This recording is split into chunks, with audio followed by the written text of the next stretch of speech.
until about July. And then Glenn Hager, our former comptroller, went off to this little school in College Station called Texas A&M and left a little opening in comptroller's office. So Governor Abbott asked me if I would step in and run the comptroller's office throughout the rest of Glenn's term, and then actually run for office as well. So I am running for the comptroller's office as well as being the acting comptroller, endorsed by our wonderful Governor Greg Abbott.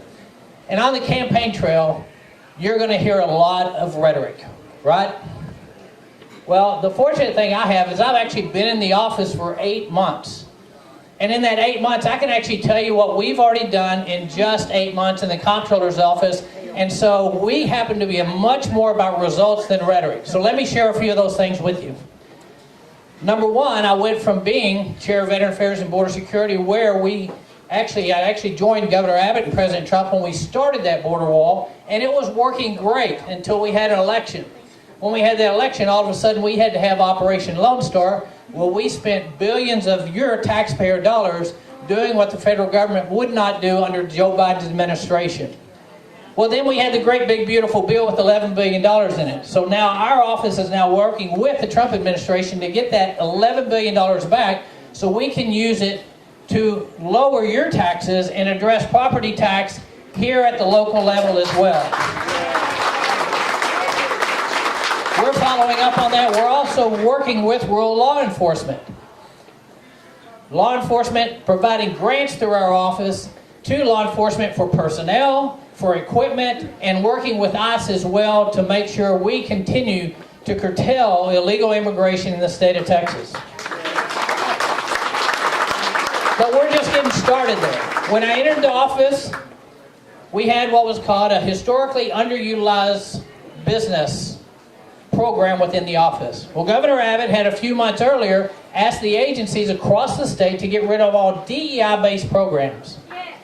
HUB is nothing but DUI using different letters. It is race and gender-based, and we got rid of that program, turned it into a veterans program to help our disabled veterans, and no more will we spend your taxpayer dollars on quotas or race-based programs. What I've told every agency we're going to do, as long as I'm comptroller, is we're going to make sure that we maximize every dollar we spend from the state, that we operate as efficiently and as effectively as possible. And what that means is every contract, every purchase, every procurement we enter into, we look for best value and nothing more. No more race-based quotas in the state of Texas throughout all agencies. We've gotten rid of DEI in the comptroller's office for just our second month. We're not done yet. We still have results we want to share with you. Frankly, I'm a little bit of a workhorse. I'm not a show horse, which you do have. You've got workhorses up here in the legislature, every single one of them. And they'll tell you, there are show horses and workhorses. These guys don't have time for social media because they're busy working. That's what we've been doing. We launched, starting in September, the largest education freedom account program in the nation, providing school choice for parents across Texas for the first time in the state of Texas, and we set records in doing that. But we didn't just do that alone. As a legislature, when I was in the legislature with these guys, we provided education funding at the highest levels ever. I spent 13 years on a local school board, and while I'm in control or operating over this school choice program, I go back to where my kids graduated in public school and where I spent 13 years on a local school board to make sure that we're just using this as step one into creating the greatest education program in the state of Texas. And I know that's what the governor wants, and that's what we want as we provide education freedom for the first time ever in the state of Texas. But we ran into some problems. As I had staff researching some of these schools and these institutions, what we found is that there were links to terrorist organizations, to foreign adversaries for the state and for America, and we had an issue. Do we let every school into this program, or do we say no to those that are linked to terrorist organization or foreign adversaries? And our office, under our leadership, waiting for protection from the Attorney General's office, which he provided after a few weeks, We said no. There's no way we're sending a penny of your taxpayer dollars to anybody linked to a terrorist organization or foreign adversary as long as I'm in office, and we're not going to allow that to happen. And so again, there's a lot of rhetoric out there, but we've got results. We've got results in 8 months, and we've got more work to do moving this agency into what I'm used to as a business owner, into more of a business mindset where we're operating faster, quicker, more efficient, and with more transparency and accountability in the comptroller's office. What I'm asking you for is 4 more years. I'm going to finish Glenn Hager's term in January. What I need for you to remember is Kelly Hancock when you go to the polls. Kelly Hancock for comptroller. I'm actually on not too far down. I voted this weekend. I was happy to find I'm not as far down as I was when I was a House rep. I'm not as far down as I was in the Senate. I'm pretty close. So you don't have to remember it very long. And I'm asking for your support as we help get out the vote, make sure Texas stays red, make sure it stays ruby red. And I appreciate your support and I appreciate your vote. Kelly Hancock for comptroller. Thank you all very much. Great to be with you. Now you're going to meet, when you fly around, you sit as close as you become pretty good friends. Help me welcome Nate Sheets, your next Ag Commissioner. Good afternoon, Athens. How are y'all doing? We got any MAGA Republicans in here? Wait. The other MAGA Republicans, the ones that want to make agriculture great again. We got any farmers in here? We got anybody in agriculture in here? Oh, come on, I'm in East Texas. I thought it'd be like 80%. Well, hey, let's just thank, real quick, let's just thank all the farmers that help feed us all across America.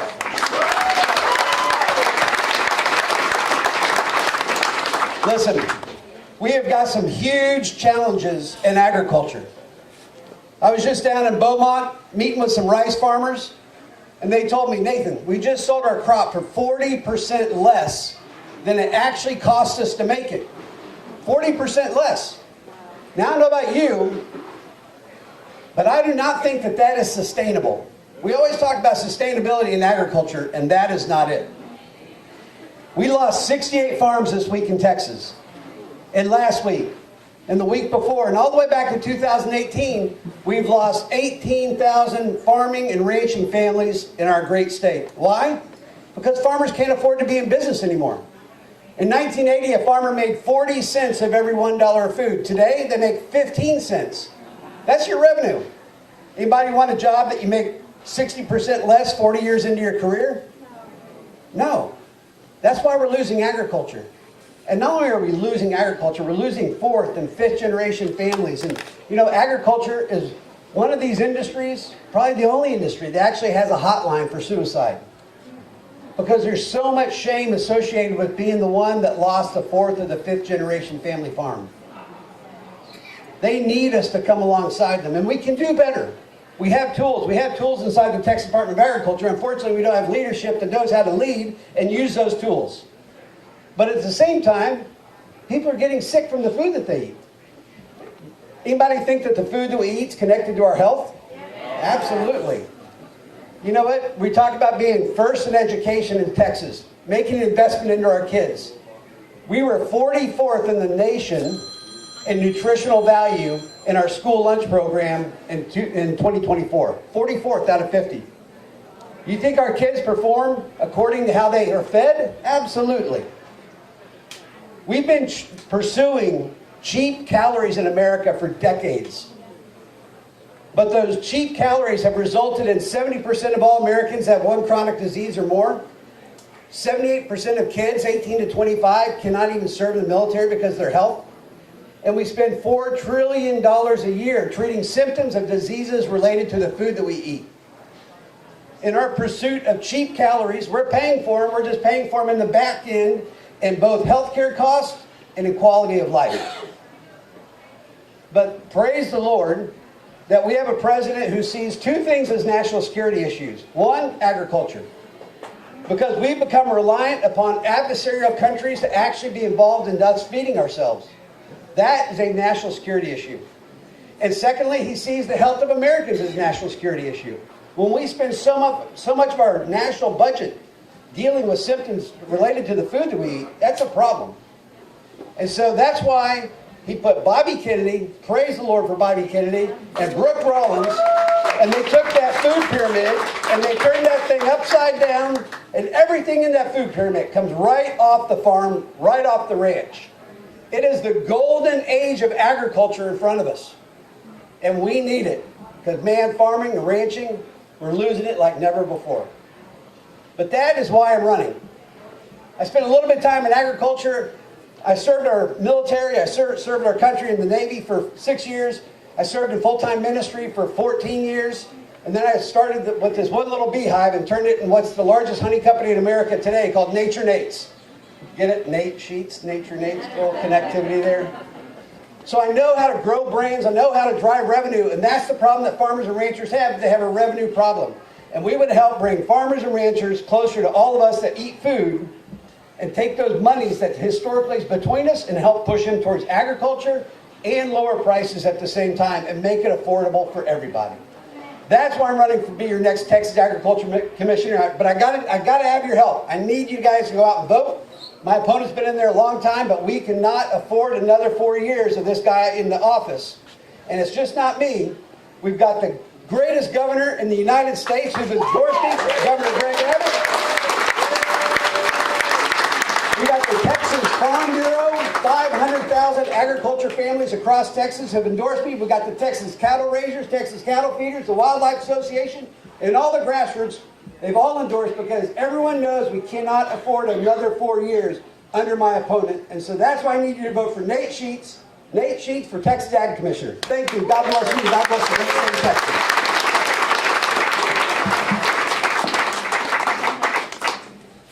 Ladies and gentlemen, my name is Cody Harris. I'm state representative for House District 8, and Keith Bell and I share Henderson County. Thank you. It's such an honor to be here with you today to welcome, somebody who I consider a personal friend and somebody that I've worked very closely with to protect East Texas. That's why I'm running again, is to protect our communities, to protect our way of life and our values. I'm honored to have my friends here with me today, State Representative Keith Bell, State Representative Ryan Guillen from down in the valley. He used to be a Democrat, saw the light, now he's one of our Republicans. And then another good friend of mine, Trent Ashby, who served with us in the House. He's running for State Senate now. I fully support Trent, so Trent, thank you for being here.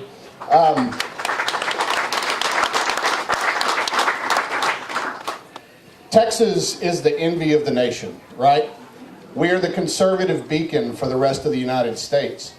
The 8th largest economy in the world, 1,600 people a day moving here every single day. And it's because of the leadership that we have at the top of the ticket and in the state legislature. And so when we're normally focused on all these big things that we've gotten done, man, I'm so proud of what we've been able to get done on conservative issues at the state capitol. And then along comes something very local that you think is very local. And so this summer we had a pretty local issue pop up, which was a fight over our groundwater, right? Everybody's familiar with what happened. And so, thanks to my relationship with the governor, he agreed to put our issue on the special session call. And he gave me the ability to elevate this whole issue to a level where it's no longer a local issue. People throughout the state legislature now understand that you can't harm East Texas groundwater and not harm the rest of the state and future generations of Texas.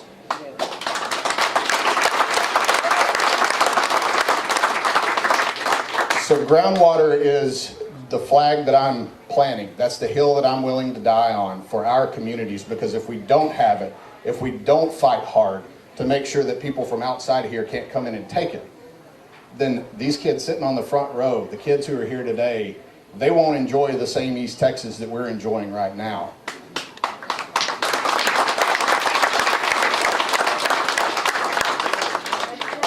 So with that, it is my honor to introduce to you guys who you're all here to see.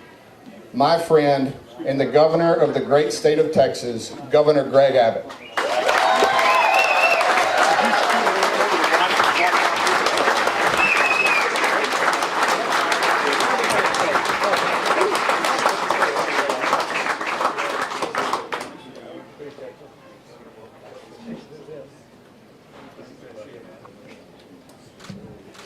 Jonathan, Texas. Great to be back again. Please give it up for your state representative, Cody Harris. Did a great job. So let me tell you where I was this weekend. This weekend I was in the White House with Donald J. Trump. And I told President Trump where I was going to be today. He said, Governor, be sure and tell East Texas how much he loves East Texas. He says East Texas is Trump country. Listen, I know the values of East Texas because I grew up in Longview, Texas. And listen, for vacation, we would drive down to Athens. But this is, so my heart, my soul, my values, who I am as a person, were built in Longview, Texas. In the oldest Boy Scout troop in East Texas, Troop 201, I learned what it meant to live off of our land. I know what it means to preserve our land, what it means to preserve East Texas. And as your governor, as Cody Harris was pointing out, I have fought to preserve the East Texas I knew as a kid that I want for future generations to be able to inherit, just like I was able to inherit.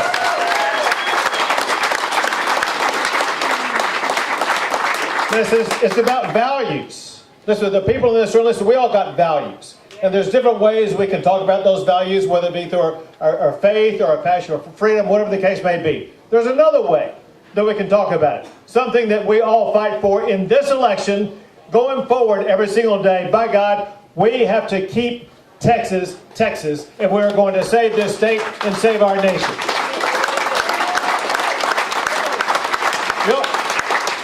Y'all know what I mean when I'm talking about that. And we got to make sure others across this entire state understand it. And we got to make sure that when people go to the polls, they vote to keep Texas, Texas. And they mean supporting all of these candidates for office right up here. And it means everybody doing their part to turn out, go to the ballot box, take other people with you to make sure we paint Texas red this election cycle.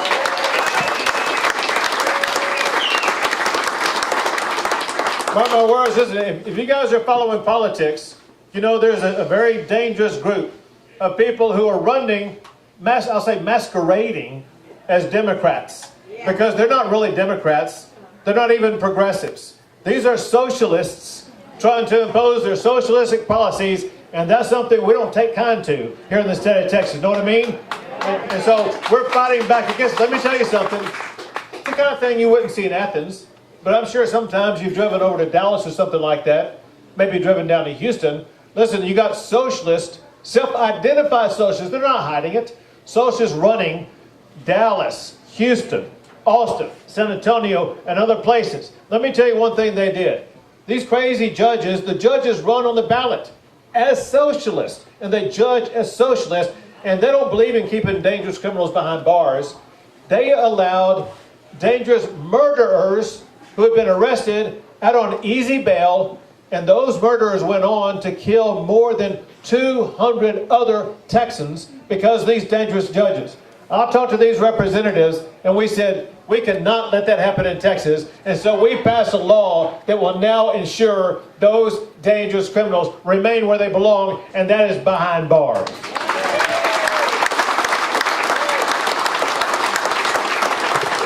Well, you all saw right here in Texas the same socialistic behavior that we saw in Minnesota. And remember in the defund the police movement that was in Portland and Seattle and LA and Chicago and New York, etc. It showed up in Dallas and Houston and Austin, etc. I'd be shocked if anyone did it and survived here in Athens, Texas. But let me tell you something. When I saw it happening, I said, I will not allow the defund the police movement take hold in Texas. And so again, I got together with your representatives and signed a law saying we will defund any city that defunds their police in the state of Texas.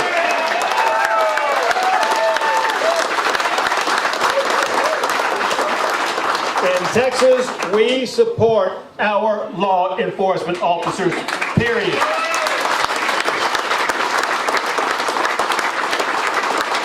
And so we also protected you from foreign adversaries, one of which was this way, and that is we heard foreign adversaries wanted to buy our land in the state of Texas. and I signed the toughest law of any state in America, banning foreign adversaries like China from buying our land, buying our water, tapping into our grid.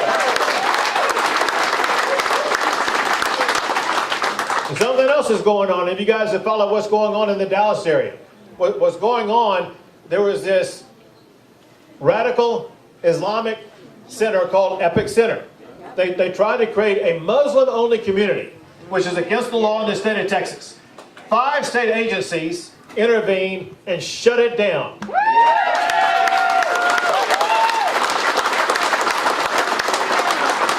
Epic City never broke ground. However, they thought they were being savvy, but we caught on to it. They rebranded themselves as The Meadow, and then they tried to buy some adjacent land where they were about to build again. We discovered what was going on. We gave that information to the Attorney General. The Attorney General has filed a lawsuit, and we have stopped The Meadow from being able to break ground. And they got to my desk a law that I was able to sign to prohibit any Muslim-only development from ever existing in the state of Texas, and we are going to ban Sharia law in our state.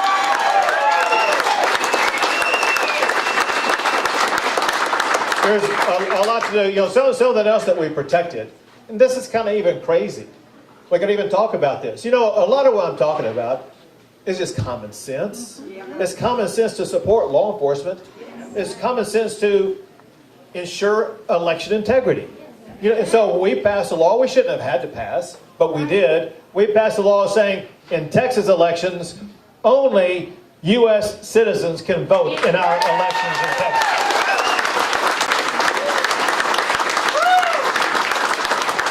Common sense. Common sense, by the way, that was rejected by Democrats. Just remember that. They are against common sense. Other things that we did. This is another common sense thing.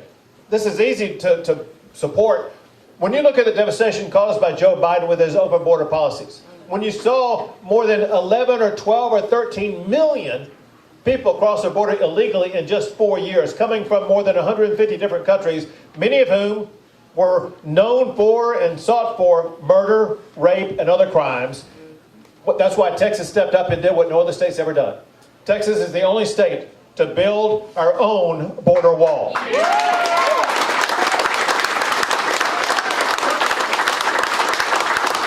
We were the pioneers putting those big orange buoys in the river, stopping illegal crossings. We had our National Guard, thousands of them, on their border, building military-grade razor wire border barrier to deny illegal entry into our state, securing our state like never before. I want you to know something.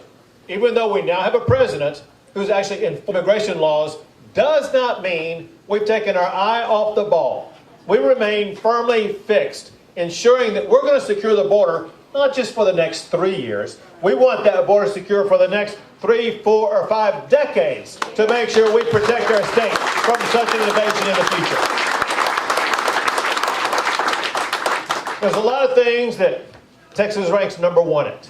As Cody and some others made reference to, listen, we're number 1 for jobs, number 1 for the economy, number 1 for so many other things, but this past session, I set my sights on another number 1 ranking. I want Texas to rank number 1 in America for educating our children. The school choice program was a pathway along that trajectory to be number 1. In fact, I came here to Athens, Texas, and had an event at a private school willing to step up and provide an education for parents who want to choose that pathway, because we know this. A parent knows their child better than any government person. And we want to empower those parents to choose the education path that's best for their child. But we also know that almost all of our students are still going to be going to public schools. So we want to have the best public schools. And that's why we provided an all-time record increase in school funding, more than $8 billion more, to ensure we have the best public schools in the United States of America. And we know that the most important thing in educating our kids are the teachers. And so we invested in those teachers, providing them an all-time record pay raise, more than $4 billion going to pay our teachers more. But here's the deal. We can have the best teachers in the world, but still not have good education if we have a bad curriculum. And so we course corrected and made sure that we got back to a good curriculum, making sure that our kids were focusing on reading and writing and math and science, and yes, have our kids do phonics and cursive writing once again. But also getting rid of all the junk that was being crammed down them through indoctrination, and that's why they got to my desk and I signed the toughest ban on DEI in public schools of any state in the United States of America. And again, just a common sense law that I signed. And I shouldn't have had to sign it because the problem should never exist. A law that exists in Texas that bans boys from participating in girls' sports and schools.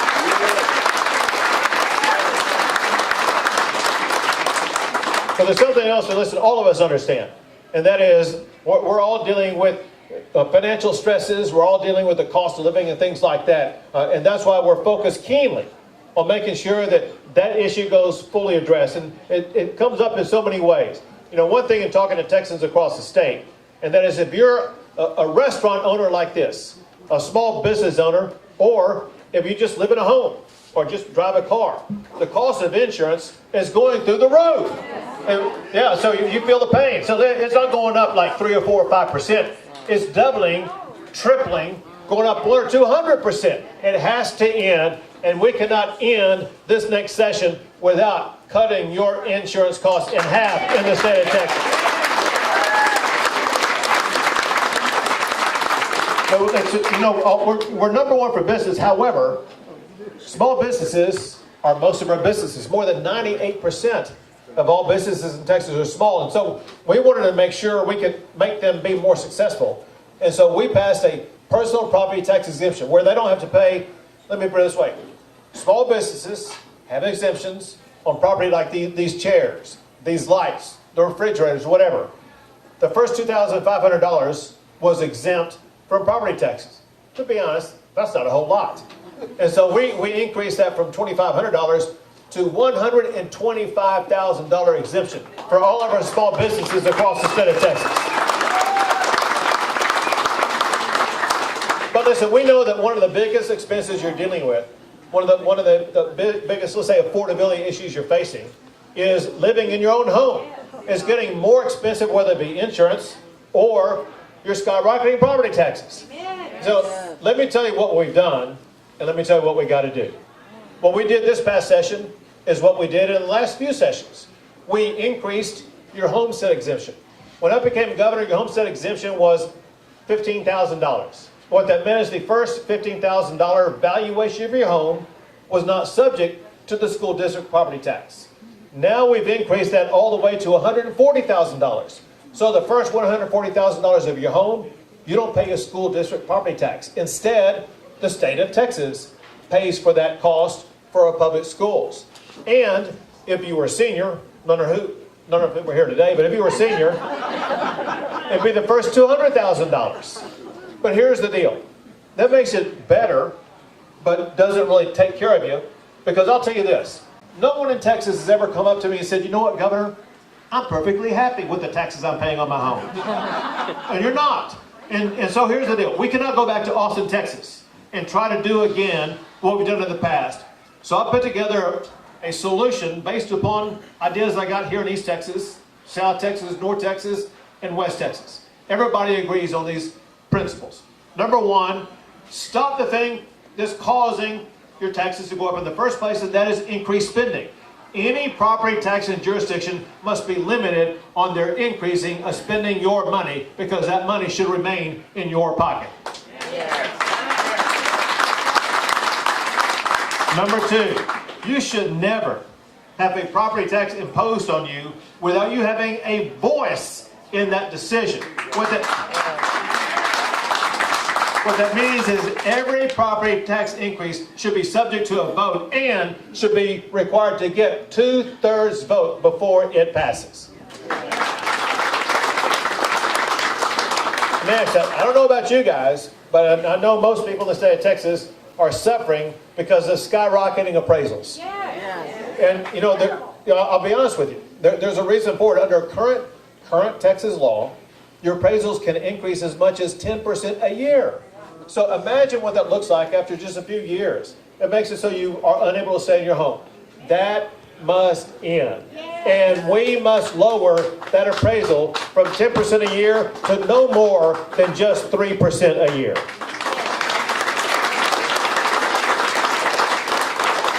And stop having you to go through that appraisal process every single year. Do that only once every 5 years. So when we get all of that done, that's going to dramatically reduce your property taxes. But when you add in this final item alone will slash your property taxes in half, because the largest part of your property tax is your school district property tax. And here's the deal. Funding schools shouldn't be the responsibility of a homeowner. It's the responsibility of the state of Texas. And so it's time that we stop using your homestead to fund education. Instead, the state of Texas should be solely responsible for funding education in the state of Texas.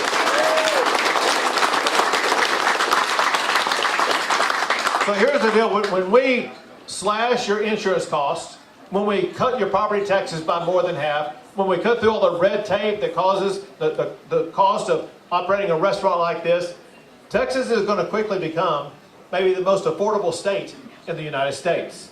And that's a double-edged sword. Because when that happens, you know what's going to happen next, right? You're exactly right. Californians, New Yorkers, Illinoisans, and that's what they're called, people from across the country are going to be coming here. Well, listen, there's a reason why I'm your governor. Because I've thought about that. And here's what we're going to do. When we get all that stuff passed, to stop all those people from coming in, we're going to stop building that border on the southern border, that wall on the southern border. We're going to start building the wall on the northern border, on the eastern border, on our western border. Keep the real invaders from coming in here. But listen, all of this will only happen if we defeat the socialists. All of it's going to happen if we go out and vote. Remember, speeches don't win elections. Campaign ads don't win elections. Votes win elections. We're going to have people go out and vote. And not just you. Listen, we got a great crowd here. And many of you have voted. Many of you would say that you voted if I asked, so I'm not going to ask. But the fact of the matter is, we need every family member of yours, every neighbor of yours, everyone who goes to church with you, everyone who goes to this restaurant with you. They have to all go vote because they're turning out in droves. If you want to be governed by East Texas values, East Texas voters have to show up at the polls. Otherwise, you're going to be governed by Austin, Texas values. And that's the last thing we need to happen to East Texas. So listen, you guys have been great. Just remember this, there is a way we can all come together. And that is, once again, through our values. We all in this room, I think, we agree that we believe in God over government, right? We believe in freedom over fear. We believe in the unique, inherent greatness of what it actually means to be a Texan. And we're proud about that. So we come together and become an indomitable force. We will ensure that these progressive leftists are not going to have any chance of pushing our state farther to the left. And together, we will keep Texas, Texas.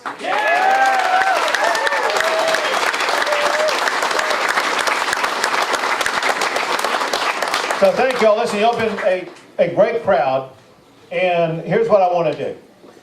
I want to make sure everybody goes to vote.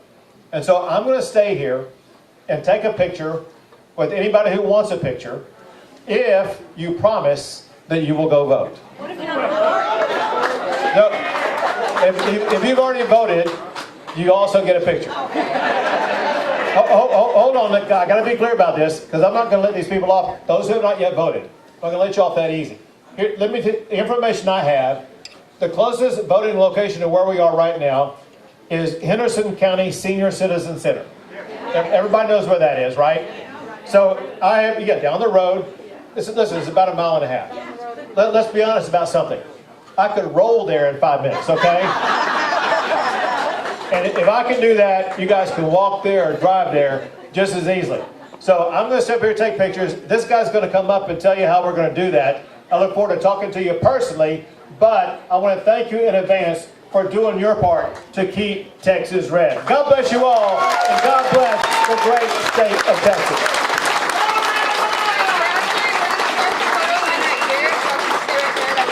All right, the photo line will begin on this side, so please make your way to this side of the building.